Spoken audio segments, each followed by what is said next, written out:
It's time for the Community Art Showcase. This time around, your prompt was weaponry.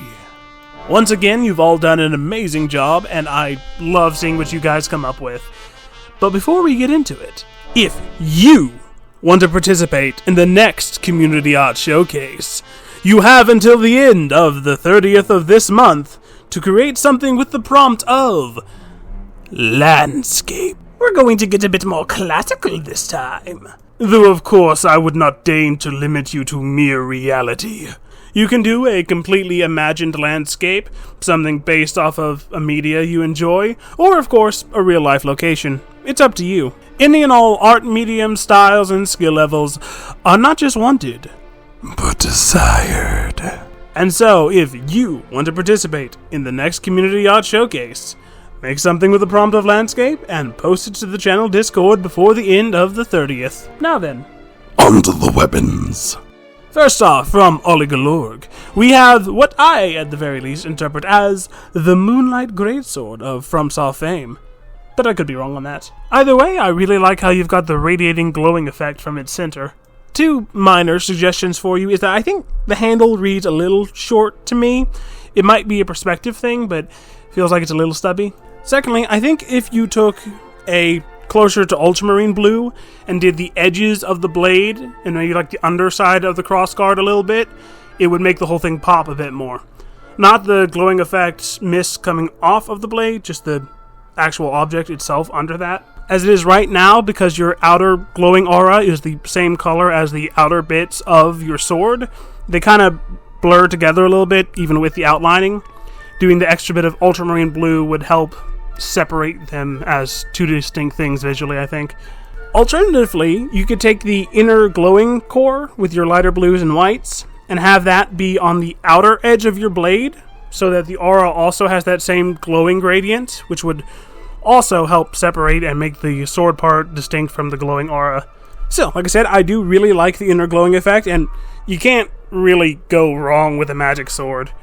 Up next, from The Watcher, we have a video that I had to go to an unspecified location to retrieve because it was too big to post to the Discord.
That hover bike model is awesome.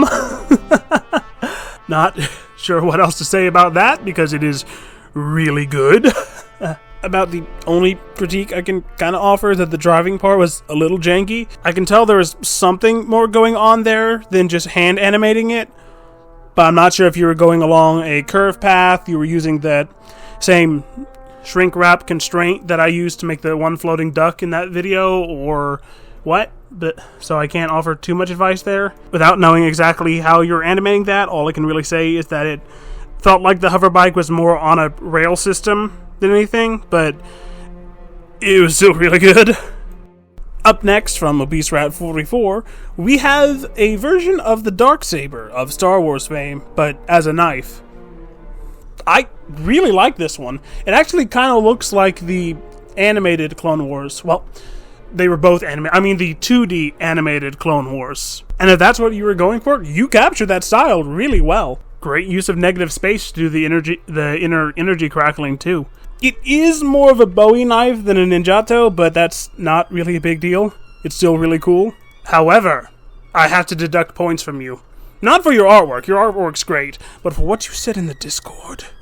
You said that this was the Darksaber from Mandalorian, when the Darksaber comes from Season 2 of Star Wars The Clone Wars, Episode 12, The Mandalorian. No one cares, you lore-obsessed weirdo. But the lore! Disney killed the lore, suck it up. My horrible attempt at being funny aside, you did a great job with this. Up next, from your local noob, we've got a shotgun. It seems like you decided to go with your more cutesy clip art style for this one, and I dig it. But, because of the unique combination of art style and subject matter, I now have Doom Crossing's Eternal Horizon stuck in my head. And so as soon as I finish editing this video, I'm going to have to listen to that on repeat for like at least an hour. You have cursed me. And, coincidentally enough, from the Doom half of that equation, from my little brother, and also Chain Weaponry Incorporated! It's the Chain Trident! Don't let reason get in the way of your fun! I've already talked with my brother about how much I like this one, partly for how ridiculous it is, but I do really like it. And your pixel art with it is actually really good. Well done. The only thing I can actually give you for this one in terms of advice is that your 3 Trident blade chainsaws are a little unevenly spaced. You could bring the center one up slightly. I also feel like there should be some kind of pommel or end cap to the haft to this weapon, even if it wouldn't really counterbalance the weight of the head of it. But yeah, I do really like this one. Again, you did great pixel art here. Also, I like the fact that you not only included the pull string of the engine of this monstrosity, but you also included the little eye loops that the string gets threaded up through, so it's a little further back on the handle. That's great detailing there. Even if it would arguably make it a lot more uncomfortable to hold. But I mean, we already firmly left the realm of logic 3 chainsaws ago, so it doesn't really matter. But up next, and for the last, from my little sister, we have the Tank. Because the dog is named Tank.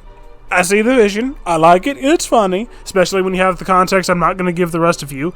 I like the fact that you actually added a shadow for him. That's nice detail that I often omit myself. And I also like that I know exactly where this is. But there are a number of advices I can...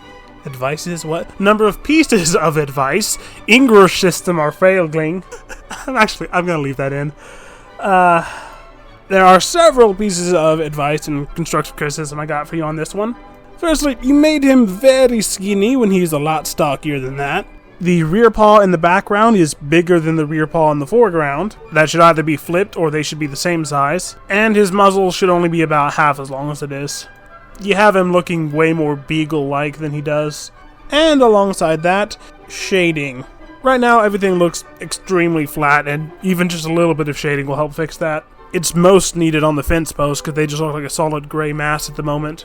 I do like that there is a bottom half of a cardinal on one of the trees, though. That's kind of fun. And it is still pretty funny that this is what you decided to go with. But that's all we've got for this time. There was going to be one more submission, but my aunt decided to change their minds last minute. So, thank you all who decided to participate. I'm pretty sure I say this every time, but I love seeing what you guys come up with the prompts I give you. And again, if you want to take part in the next Community Art Showcase, post your art with the prompt of landscape to the channel Discord before the end of the 30th. And I will see you all in the next video.